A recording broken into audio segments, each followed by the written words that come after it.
பேசுங்க.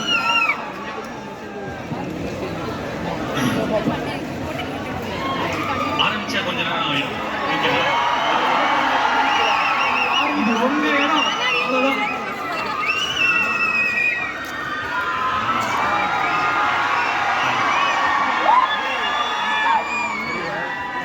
நல்லா இருக்கீங்களா?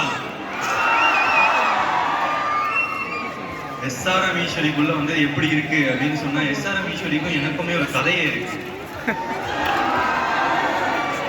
என்னன்னா எனக்கு வந்து இந்த காலேஜுக்கு வந்து பைக்ல போகணும்னு ஆசை. ஸோ எங்க அம்மா என்கிட்ட 12th முடிக்கும் போது வந்து பைக்கில் போற மாதிரி காலேஜ் எதாவது இருந்தா சேர்ந்துடுறேன் அப்படின்னு சொல்லிட்டு இருந்தேன். அப்போதான் பார்த்தா எஸ்ஆர்எம் ஈஸ்வரியில பைக்ஸ் அலௌட். இப்போ அலௌடான்னு எனக்கு தெரியல, அலௌட் இல்லை. ஸோ சிட்டியில் இருக்கிற காலேஜ் எஸ்ஆர்எம் ஈஸ்வரி இதெல்லாம் சேர்க்கணும்னு பார்த்துட்டு இருந்தேன். அதுக்கான முயற்சி எடுத்துருந்தேன். ஆனால் நான் கடைசியில் எஸ்எஸ்என்ல சேர்ந்துட்டேன். சேர்ந்துட்டு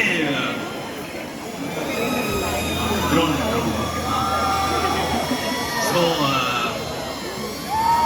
எஸ்ஆர்எம் ஈஸ்வரியில் வந்து அப்போ ஒன்று சேரல, நான் வேற காலேஜில் சேர்ந்தேன்.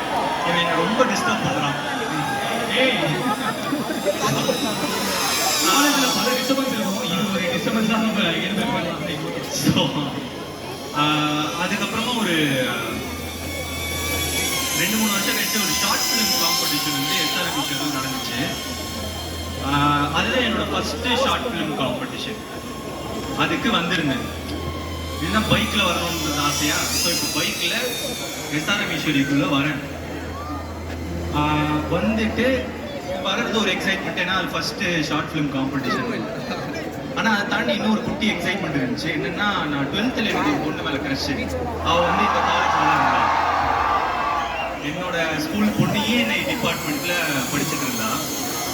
ஸோ அவளையும் பார்க்கலாமே அப்படின்னு சொல்லிட்டு வரேன். வந்துட்டு அந்த ஷார்ட் ஃபிலிம் காம்படிஷன் வின் பண்ணிட்டு ஒரு டேப் கொடுத்தாங்க ப்ரைஸா. அந்த டேப் வாங்கிட்டு அந்த பைக்கில் வந்து அந்த பொண்ணை வந்து உன் வீட்டில் விட்டான்னு கேட்டு அப்படியே அங்கேருந்து போய் அப்படியே வீட்டில் போய் விட்டுட்டு அந்த கிடைச்ச டேப் வந்து OLXல போட்டு வித்துட்டு அதுல வந்த காசை வச்சு 2வது ஷார்ட் ஃபிலிம் பண்ணேன். ஸோ எஸ்ஆர்எம் ஈஸ்வரியோட எனக்கு இவ்வளோ பெரிய கதை இருக்கு. இதில் என்ன மாரல் ஆஃப் த ஸ்டோரி என்னன்னா, நான் வந்து இந்த காலேஜில் படிக்கணும்னு ஆசைப்பட்டேன், ஆனால் அது அப்போ நடக்கல. அதுக்கப்புறம் அது வேற விதமா ஒரு 4-5 வருஷம் கழிச்சு, 3 வருஷம் கழிச்சு இன்னும் பெட்டரா சில மெமரிஸோட நடந்துச்சு. ஸோ நமக்கு ஏதாவது ஒன்று வேணும்னா அது ஒரு வேளை நடக்கலைன்னா அப்புறமா இன்னும் பெட்டராக கூட நடக்கும். இன்னும் பார்த்தீங்கன்னா ஒரு பொண்ணுலாம் போய் ட்ராப் பண்ணிட்டு அப்படியே ஜாலியாக. ஸோ அந்த மெமரிஸோட எஸ்ஆர்எம் ஈஸ்வரினா எனக்கு இந்த மெமரிஸ்லாம் இருக்கு. ஸோ இதோட இந்த மெமரியும் so happy. Lovely, lovely, lovely. Please, please, please put our hands together.